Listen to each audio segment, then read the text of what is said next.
'cause I'm done cleaning up your mess. Found myself in my regrets. I've become a little stronger now. A little stronger now.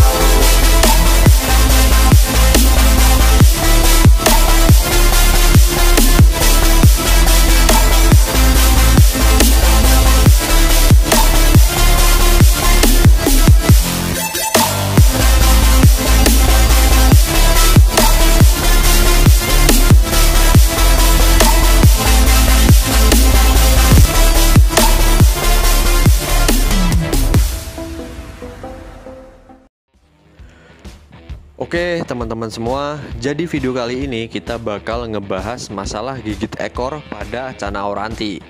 Mulai dari gejala awal, proses penyembuhan sampai sembuh, sampai mengatasi masalah mogok makan. Semua akan kita bahas detail di video kali ini. Jadi simak terus ya.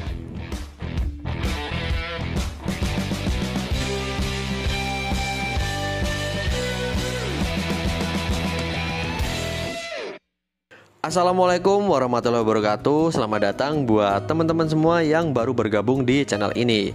Dan buat teman-teman yang udah setia sama channel Betaviz, saya ucapkan terima kasih untuk supportnya. Dan juga saya mau minta maaf nih kalau udah lama banget ya nggak upload. Ya karena ada beberapa kesibukan yang bakal panjang banget diceritain. Dan juga sebenarnya karena hampir semua Channa di sini itu masih di progres ya. Kayak Maru yang di luar lagi progres outdoor untuk bunga. Dan udah banyak banget nih yang nanyain. Ya mungkin secepatnya bakal saya update ya. Terus Andrao kemarin yang saya unboxing itu masih saya progres untuk menaikkan mental. Dan ini nih di depan kita sekarang yaitu si Escobar yang lagi saya progres untuk pemulihan dari gigit ekor. Jadi saya tuh pengennya share konten yang bener-bener murni hasil pengalaman saya pribadi. Gak cuma misal saya tulis judul cara menyembuhkan masalah gigit ekor, sedangkan isinya cuma teorinya aja. Hasilnya pun belum tentu saya sendiri berhasil. Takutnya nanti pas teman-teman tiru malah gak berhasil. Kalau gitu kan kasihan di ikannya. Intinya saya nggak pengen share ilmu sesat ya. Ya yang saya share ini itu murni hasil dari pengalaman pribadi saya. Maka dari itu di video ini saya ambil kurang lebih 2 bulan, step by step dari awal sampai benar-benar sembuh seperti sekarang. Oke langsung aja ya, kita mulai dari membahas penyebabnya dulu. Untuk gigit ekor ini setelah saya perhatikan dan saya ambil dari berbagai forum tentang Channa, masalahnya muncul dikarenakan adanya bakteri atau parasit yang menempel pada ekor ikan ini. Alhasil karena mungkin ngerasa gatel, jadi ikan ini berusaha untuk ngilangin rasa gatelnya dengan cara digigit ekornya. Dan ada banyak penyebab munculnya bakteri atau parasit di tank. Ada karena kualitas air yang buruk, ada karena dari kotoran ikan itu sendiri, dan kalau masalah yang terjadi sama Escobar ini karena tertular dari si tank matnya. Setelah saya perhatikan, ternyata salah satu dari tank matnya ini yang jenis Black Tetra itu ada bintik-bintik putih seperti jamur, atau biasanya disebut dengan white spot. Karena kalau misal penyebab munculnya bakteri atau parasit itu dari kualitas air, mungkin si Escobar ini udah kena pada saat dia ada di tank yang lama. Dan mungkin semua ikan saya yang ada di sini bakal mengalami hal yang sama kalau emang itu dari kualitas air. Dan Escobar ini pertama kali kena gigit ekor saat berada di tank yang baru ini. Dan di tank yang ini itu terdapat tank mat yang ternyata bawa parasit. Ya, saya akui ini sebuah kesalahan yang bisa saya jadikan pengalaman dan pelajaran untuk kedepannya. Dan bisa saya share ke teman-teman semua agar tidak terjadi pada ikan kalian ya. Jadi harusnya kalau emang mau dikasih tank mat, pertama itu pastiin dulu karakter ikannya ya. Nggak semua Channa bisa dikasih tank mat. Pahami dulu karakter ikan teman-teman semua. Yang tahu karakter ikan masing-masing ya kalian. Jadi kalianlah yang memutuskan Channa peliharaannya cocok atau tidak diberi tank mat. Kalau emang dirasa cocok dan pengen dikasih tank mat, pastikan dulu kalau tank matnya sehat ya. Dicek lagi apakah ada jamur atau tidak. terus jangan langsung dimasukkan ke tank. Karantina dulu tank mednya, dan jangan lupa tambahkan antibiotik seperti methyl blue, akriflavin, atau pomade. Oke, sekarang masuk ke cara penyembuhannya ya. Jadi Escobar ini akan saya karantina dulu. Pertama, saya angkat semua tank mednya, kemudian saya kuras airnya. Nah, sembari menunggu airnya surut, di sini saya sudah siapkan box kontainer dengan air galon dari Aqua. Kemudian saya campur dengan ketapang dan akriflavin. Sebelum dimasukkan ke box karantina, di sini saya memotong ekor si Escobar ini. Cuma di sini nggak saya tampilkan ya teman-teman, demi kenyamanan kita semua. Sebenarnya tega nggak tega sih. Di sini kenapa saya potong? Karena ditakutkan terjadi vein root akibat bakteri atau parasit yang masih menempel. Jadi vein root ini bisa menjalar ya teman-teman. Bukan cuma rusak karena digigit, bisa juga rusak karena parasit yang grogotin ekor ini.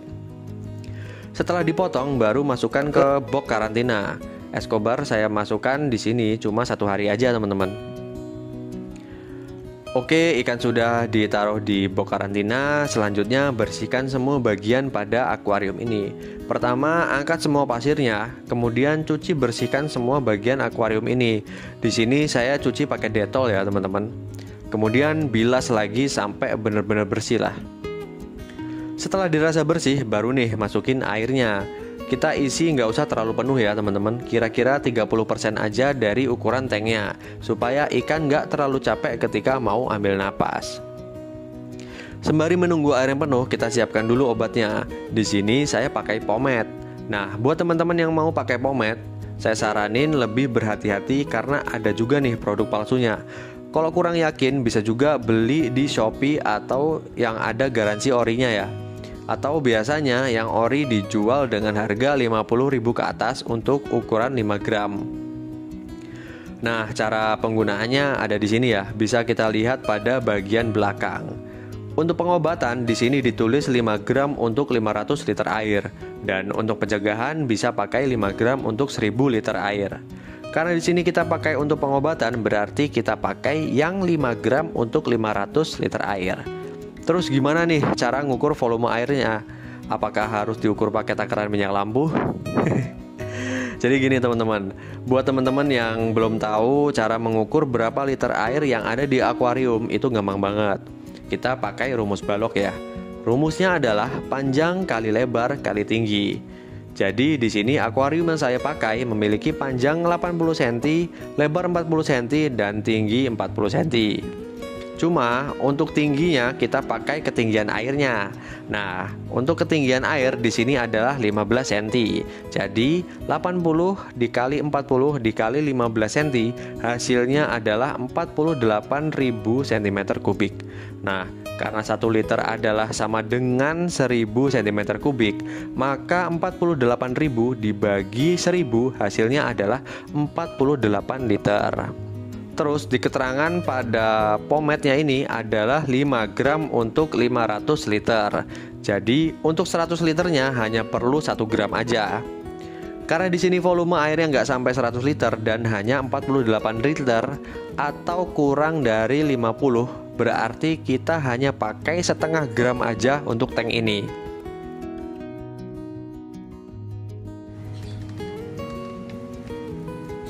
Di sini saya campurkan dulu di dalam gelas untuk pomade-nya. Setelah itu baru saya masukkan ke tanknya. Nah, kalau sudah kita biarkan dulu sampai besok.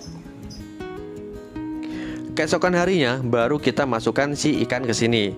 Untuk hari pertama di dalam tank dengan pomade jangan dikasih makan dulu, sembari ngelihat gimana perkembangannya. Nah, sebenarnya pomade ini lebih cepat bekerja apabila ditambah dengan heater. Cuma karena Auranti ini hidup di air yang cukup dingin, saya agak ragu kalau ditambahin heater. Nah, ini di hari kedua dalam tank dengan pomade. Ini kita coba kasih pakan dulu ya. Dan ternyata belum mau makan. Oke, nggak apa-apa, langsung aja kita ganti airnya. Kira-kira setengah dari volume airnya. Jangan lupa untuk pomade-nya kita tambahkan lagi. Dosisnya lebih sedikit dari yang pertama. Nah, di sini ternyata untuk si Escobar masih suka gigit ekornya sendiri dan gesekin badannya ke dasar. Cuma karena ekornya sudah saya potong dan mungkin dia nggak sampai ya, maka dari itu alhasil dia gigit bagian ujung dorsal atasnya. Apakah obatnya belum pengaruh dan apakah harus ditambah dengan heater? Karena pomade ini katanya bekerja pada suhu 30-32 derajat Celcius. Maka dari itu, di hari ketiga ini saya coba tambahkan heater yang sebelumnya sudah saya set di angka 30 derajat. Dan pada saat suhu sudah mulai merata di tank, kondisi Escobar jadi lebih tenang dari biasanya. Dan saya perhatikan udah nggak pernah lagi nguber-nguber ekornya, dan berarti obat sudah mulai bekerja dan lebih cepat bekerja apabila ditambah dengan heater. Nah, proses ini saya lakukan sampai luka pada dorsal dan ekornya sudah berubah menjadi tulang lunak baru. Kalau luka pada manusia kan biasanya kalau sudah mau sembuh ditandai dengan keringnya luka tersebut. Nah, kalau di ikan kan nggak mungkin kalau kering. Jadi saya berhentikan air dengan pomade ini ketika luka sudah menjadi selaput atau tulang lunak baru. Dan proses penyembuhan dalam tank dengan pomade ini memakan waktu 1 minggu dengan pola yang sama, yaitu kuras setengah dari volume airnya dan tambahkan pomade dengan dosis yang lebih sedikit. Nah, setelah 1 minggu di dalam tank dengan pomade dan memastikan luka pada ekor ini udah benar-benar sembuh, kemudian saya kuras habis tanknya, diganti dengan air baru. Nah, untuk penyembuhan luka ini nggak bisa jadi patokan berapa lamanya ya. Kalau ikan mau makan dan diberi cacing biasanya bakal lebih cepat. Begitu juga sebaliknya, akan lebih lama ketika ikan nggak mau makan. Dan sekarang bisa dilihat ya, ini ekor dan dorsal atas Escobar sudah mulai tumbuh tulang baru. Oke, setelah proses penyembuhan luka udah sembuh, ternyata masalah nggak berhenti sampai di sini. Dan sekarang ternyata timbul masalah baru, yaitu Escobar mogok makan, teman-teman. Jadi posisinya dia ini pas masih di dalam tank yang dengan pomade kemarin, itu setiap hari selalu saya kasih makan dengan cacing atau ulat Jerman. Cuma belum mau dimakan juga. Jadi udah seminggu nih dia nggak makan. Cuma saya nggak nyerah gitu aja. Di sini saya coba pakai berbagai cara supaya dia mau makan. Pertama, saya coba kasih makanan favorit dia, yaitu ulat Jerman, dan belum mau dimakan juga. Cuma disamperin aja. Terus saya coba kasih pakan hidup ya. Di sini karena nggak ada stok pakan hidup, saya coba kasih 2 ekor ikan cupang hasil saya breeding sendiri, dan tetap aja nggak mau dimakan. Saya coba matikan lampunya, masih tetap aja. Gitu terus setiap hari selama seminggu. Saya coba ganti-ganti pakannya, hasilnya masih nihil juga, teman-teman. Di sini saya mulai agak stres ya. Ya karena mengingat udah 2 minggu lebih Escobar ini nggak mau makan. Saya terus berpikir gimana caranya supaya Escobar ini mau makan. Sampai ada pikiran apakah Escobar ini lupa cara makan, apa perlu diajari dulu cara makan itu gimana. Dan akhirnya saya coba sandingkan si Escobar ini dengan Pablo, yang bertujuan apabila Escobar ini lupa gimana cara makan, dengan melihat Pablo mau makan, dia bisa tahu gimana cara makan.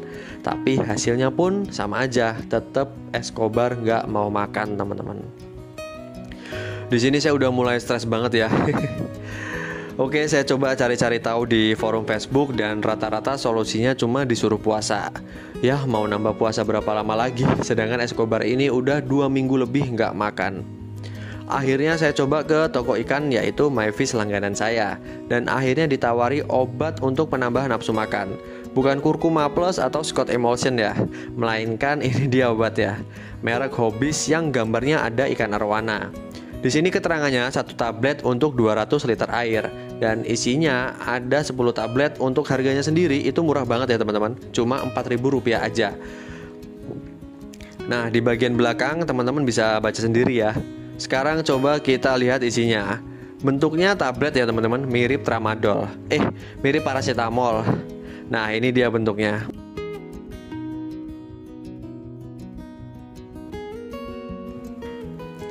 Nah, obat ini lama-kelamaan dia bakal hancur di dalam air. Sekarang kita tinggal tunggu hasilnya. Kalau pakai obat ini masih juga belum mau makan, entah mesti gimana lagi teman-teman. Stres banget cuy, asli. Nah, lanjut di hari kedua setelah pakai obat nafsu makan, mari kita coba kasih pakan Escobar ini. Dan ternyata masih belum mau juga. Oke, jangan menyerah, mari kita coba lagi besok. Dan kata si penjualnya itu obat ini bekerja katanya sekitar 1 minggu setelah dikasih obat. Hari ketiga percobaan kasih makan setelah dikasih obat. Oke, sekarang coba kita pakai ulat Jerman. Bismillahirrahmanirrahim. Mari kita coba. Kita lihat dengan sesama ya, apakah dia mau makan. Dan ya, akhirnya ya Allah, akhirnya dia mau makan. Akhirnya perjuangan kita selama ini dengan penuh rasa sabar terbalaskan juga. Akhirnya saya bisa tidur dengan nyenyak ya teman-teman. Coba kita kasih lagi ya. Sekarang coba kita kasih cacing. Dan ya, mantap Escobar, good boy. Alhamdulillah sekarang udah mau makan. Kuncinya adalah sabar ya teman-teman dalam merawat Cana ini. Apapun lah, semua peliharaan itu mesti benar-benar sepenuh hati ya ngerawatnya. Yakin aja apapun yang dilakukan dengan sabar pasti berbuah manis. Dan selama proses penyembuhan ekor dan dorsalnya ini, saya tambahkan powerhead ya, supaya ada arusnya, supaya tumbuhnya nanti itu nggak keriting-keriting teman-teman. Oke, itu tadi ya pengalaman saya untuk mengatasi masalah gigit ekor dan mogok makan pada Cana. Mudah-mudahan bisa bermanfaat bagi teman-teman yang mengalami hal yang sama seperti saya. Intinya, apapun peliharaan, itu mau ikan, burung, atau pelihara lainnya yang memiliki nyawa, harus benar-benar punya komitmen ya teman-teman. Komitmen bukan hanya memberi pakan, tapi komitmen juga dalam merawat, terutama pada saat dia sakit. Hewan yang kita pelihara adalah tanggung jawab kita sepenuhnya. Nggak peduli mau murah atau mahal, ketika udah kita pelihara, ya kudu komitmen. Jangan hanya karena dia bagus, dia udah ngehibur kita, udah buat kita senang, udah nurutin apa yang kita mau. Kasarnya ngomong udah ngasih sepenuh hidupnya untuk kita, walaupun nyawa itu ada di tangan Allah ya. Cuma kalau udah kita pelihara, sudah sewajibnya kita rawat dengan sepenuh hati. Jangan hanya karena dia udah nggak sesuai sama apa yang kita mau, misal sakit kayak gini, terus kita lepas tangan. Bahkan yang lebih parahnya lagi, ada yang sampai dijual posisi dia lagi sakit. Itu miris banget sih menurut saya. Karena untuk di dalam tank sendiri itu sudah menuruti apa yang kita mau ya, bukan kemauan si ikan. Kemauan si ikan ya sebenarnya tetap ada di habitatnya, bukan di dalam tank. Kalau dia udah di dalam tank, seharusnya kitalah yang sebaliknya membalas kemauan kita ke ikan dengan cara ya ngerawat dia dengan sepenuh hati. Jadi buat teman-teman yang pengen pelihara apapun, khususnya yang bernyawa, sebaiknya pikirkan dulu baik-baik ya, siap atau tidaknya kita dalam berkomitmen. Komitmen apapun dalam kebutuhan peliharaan kita. Kalau sekiranya belum siap, lebih baik jangan teman-teman ya. Mungkin segitu dulu ya video kali ini. Semoga bisa membantu teman-teman semua yang cananya mengalami hal yang sama seperti saya, yaitu gigit ekor dan mogok makan. Oke, sampai jumpa ya di video selanjutnya. Wassalamualaikum warahmatullahi wabarakatuh. Dan inilah kondisi Escobar setelah 2 bulan. You stole my heart of gold after my silver soul. Can you dig any deeper now? I gave you all I own, put you on this golden throne, but I'm a little stronger now. You cashed in on my promises, you know I'm too generous. Now I've learned to never help you out.